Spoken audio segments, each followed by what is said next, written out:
Welcome to Talk of the Town. This is an official podcast from the town of Pinetop-Lakeside to expand upon community topics shared through the Talk of the Town newsletter. Here we will give you more detail, respond to questions, and deliver information about community news and happenings. Hey, it's Rob Hefner with the town of Pinetop-Lakeside. Hope everyone's having a good morning. This is Talk of the Town, and today we're going to talk about, a topic that just everybody's going to love to hear about. Let's talk about the Arizona 260. And I say Arizona 260 because it's a state road. And I have with me the Director of Public Works, Matt Patterson. How are you? Good morning, Rob. I'm doing good. You know, we have this conversation, and it's almost every single time it opens up, well, you guys got to do something about 260. And it's like, well, unfortunately, it's not our road, right? Yeah, it's a state highway, so we don't have any authority over it. It makes it difficult. You know, we have permits to help out with, some small stuff like sweeping the sidewalks. When we do parade, we're able to do the traffic control for that. But that's about all our limits are out there. That's about all we can really do. We really can't, go patch potholes and things like that. That's out of our area of jurisdiction, I would call it. Yeah, so there's been, obviously, everybody notices there's a lot of potholes. And then, of course, if you drive through the city of Show Low, it's beautifully paved because they just finished that project up, and that was almost 2.5 years they spent doing sidewalks, doing all that, but that was a state project. Yeah, Rob, 8 years ago when I started at the town, that was a huge project, and I attended all the state board meetings, and it actually extended all the way to the Circle K in Pinetop. Actually, I think it all extended to the casino at the time, and it went before the state board, and it was ranked kind of low on the projects for the pavement preservation portion of the budget, and what had happened was it was the last one on the list. So it was either cut the whole project or cut back the project. Right. And so the state made the decision to go ahead and cut the project in half and stop at the atrium there in Cholo. And ever since then, we've been trying to get back on that list with the second half of this project. So let's talk about the funding. Where does the funding come from to do those projects? Yeah, good question, Rob. There's 18 cents every time you buy a gallon of gas that goes towards funding roads. And that's what they call the HERF tax. It's a user tax. And basically, as you pay at the pump, you pay for the building of the roads, and that gets divided down in a very complicated matter throughout the state and to eventually to all the local levels. And we also get a piece of that to help maintain our roads here. And so that's kind of where that HERF tax comes from. Okay, so over time that's obviously been increased. Oh no, it's never been increased. It was formed in 1990 at 18 cents, and back then it's kind of interesting. We think about 1990 and what the price of fuel was then. It was $1.15. Can you believe that? Dang. Yeah, and today, we all know it's $3.50, $3.40. So let me get this straight. The tax is literally just 18 cents per gallon, and it doesn't go up, and it's not like a percentage tax when you talk about regular revenue tax, which floats with the price of gasoline. It's literally just locked at 18 cents. It's locked at 18 cents and never been increased in 32 years. Okay. Obviously, gasoline prices fluctuate, and they've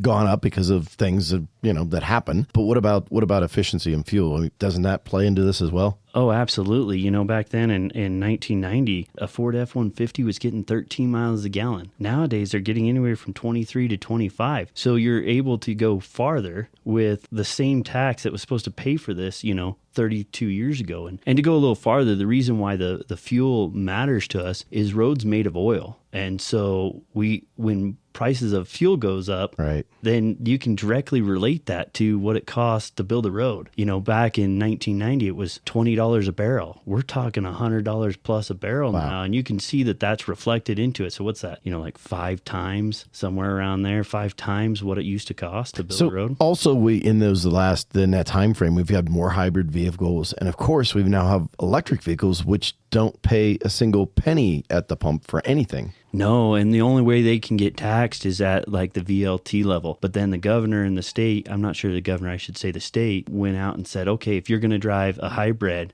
because you're better on the environment, we're not going to tax you as bad. And that's coming to an end here pretty soon. And it needs to come to an end because basically they're using the system for free. And that's not fair to the people that are driving on our roads and paying for those roads. Yeah, I'll admit it. I have a hybrid, so it gets like 45 miles per gallon. So, yeah I'm part of the problem. 18 cents finances probably needs to be looked at, wouldn't you say? Yeah, and that's been the big issue is everybody, they can't come to an agreement on where do we get this money from. And in my opinion, it's just got to start with at least the gasoline, and then they need to figure out the electrical and those other issues down the road. Right. But we can't keep kicking the can down the road. So what can we do? Is there anything really that we can do to move our project up in priority or get more? I mean, to get more money, we need to collect more money, unfortunately. Yeah, that's a good question, Rob. Currently we're sitting at 16th ranked from the Atrium to Circle K in Pinetop. And this year, ADOT was only able to fund 12 projects. We were $75 million short of being able to fund this project out here. Wow. So basically, it really comes down to just money. When I started 8 years ago, I saw that ADOT was doing about 30 projects a year in the state funding. For us to be down to 12, we got a big problem, and the people need to be aware that the problem's not necessarily that ADOT doesn't want to do the job or Pinetop's not pushing for the job. It's just there's no funds there to do it. Yeah, just so people understand, the $75 million isn't what's needed to do our project. It's needed to do project number 13, number 14, number 15, and number 16. And of course, there's number 17, 18, 19, and 20 hanging out there that aren't getting done either. Exactly. And it's very data driven. So there's not really a good way to change that process. And it's actually a really good process. But if the money's not there to fund the program, then what do you do? Yeah. You can't do it. So they're out there today. They swept last night. I think you noticed that. And then they were out there this morning. They're filling some holes, which does some stuff. At least it's temporary. But we're at a point where people have got to understand that if you don't change the money you're bringing in since 1990. Yes. We're going to, we know inflation's happened. We know things have gone up in cost. We know that it's, like you said, oil driven. So, yeah, I think the people need to understand that, we got to ask the governor and the state that it's time. We need to increase something somewhere. Now, since we're talking about that roadway and we're talking about what needs to get done there, some other things need to get done there. We had a plan a while back that was introduced that showed all the things that could be done. It wasn't a plan that said all these things have to be done, but it was a plan that said, hey, here's things that you should do to make the roadway better. Do you remember that? Yeah, it's called the Paris study, and basically all it is it's a study of our roadway to look at pedestrian activity. And what we're trying to do is we need to pass that Paris study through council. And the last time it came to council was very controversial. Right. Which it should never be controversial. It's just a study. It's just out there saying, hey, these are things that can improve it. Now, once you pass the study, that allows you to apply for grants and federal grants that'll allow us to go after certain pieces of it or even change it. When that construction drawing comes out, it might be completely different. The medians might be in different places, but the one thing in our area is we really need pedestrian islands to make it safe for people to cross the road, and be able to get to different businesses. We want them to be able to cross back and forth between the businesses, but right now there's no streetlights to do that, and streetlights are out of our reach. Right. And so there's other opportunities out there that we really need to shoot for. And that also introduced things like bike paths or bike areas, and it made the lanes a little bit smaller because that would help be the small town kind of feel that everybody seems to there's want. a lot to that Paris study. I think it's like 300 pages, and it's ginormous pages, by the way, folks. These aren't little. Yeah.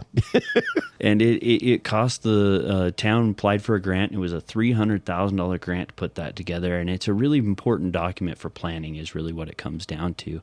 But yeah, what it did is it shortened the lanes and put bike lanes along the side, widened out the sidewalks, all that. Now that doesn't say that we're going to do it all at one time. I think the total project at the time, which was 7 or 8 years ago, was $8 million. So you could probably double it. It's probably $16 million now to do that whole project. Right. It's something that we could work towards, and right now we can't even work towards it because we can't get past passing the study. We have to pass the study to be able to say, here's the things that can be done to be able to do them, correct? Right. When you go to apply for grants, they want to know that you've done your due diligence. Yeah. They don't just want you to throw it out there and be like, okay, this is what we think will work. No, you got to go out there and actually look and have engineers go assess it, get really good traffic study guys, and they actually they do the analysis of this. And really what it comes down in the Paris study is these are safety features. Yeah. And so, we had a lot of complaints about the medians, that we needed to move the medians. And the problem with that is a safety engineer came out and said, you're going to have problems here. You're going to have pedestrians that are going to get hurt here. Yeah. You need to put these medians in for that reason. So you're never going to get an engineer to change that. Yeah. Okay. So we're going to talk about that more later and get a little more in depth about the Paris study. But thank you once again, the Director of Public Works, Matt Patterson. I'm Rob Hefner for Talk of the Town. We'll see you next time.